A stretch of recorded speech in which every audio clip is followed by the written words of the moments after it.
Hello बच्चों, चलिए प्रश्न को देखते हैं। वाहिका, तत्वों तथा चालकी नलिका तत्वों में एक समान संरचनात्मक लक्षण क्या होता है?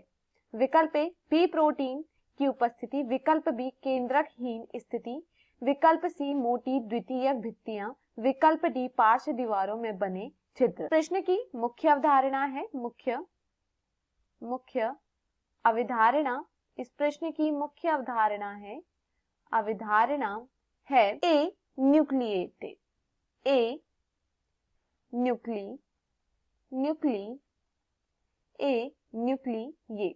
देखिए, अगर बात की जाए ए न्यूक्लिएट्स के विषय में तो देखिए कुछ कोशिकाएं क्या होती हैं, कुछ कोशिकाओं में क्या होता है, वह बिना केंद्रक की पाई जाती है। कुछ कोशिकाओं में क्या होता है, उनमें केंद्रक नहीं पाया जाता है, उनमें क्या होता है, केंद्रक नहीं पाया जाता है। तो देखिए, जिन कोशिकाओं में केंद्रक नहीं पाया जाता है उन्हें क्या कहा जाता है, उन्हें केंद्रकहीन कहा जाता है। उन्हें क्या कहा जाता है, केंद्रकहीन कहा जाता। केंद्रकहीन क्या कहा, यहाँ पर क्या होता है, केंद्रकहीन कहा जाता है।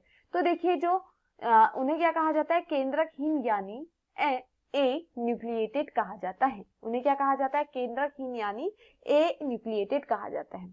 क्योंकि उनमें क्या होता है, केंद्रक अनुपस्थित होता है, जिस कारण उन्हें क्या कहा जाता है, केंद्रकहीन कहा जाता है। तो देखिए, जो वाहिका तत्व होते हैं और चालिनी नलिका होती है, इनमें क्या होते हैं, इनमें केंद्रक नहीं पाया जाता है, इसलिए इन्हें क्या कहा जाता है, केंद्रकहीन कहा जाता है। अब चलिए प्रश्न को देखते हैं। प्रश्न में क्या कहा गया है, वाहिका तत्वों और चालिनी नलिका तत्वों में एक समान संरचनात्मक लक्षण क्या होता है? विकल्प ए दिया गया है प्री प्रोटीन की उपस्थिति, तो ये यहाँ पर गलत होता है।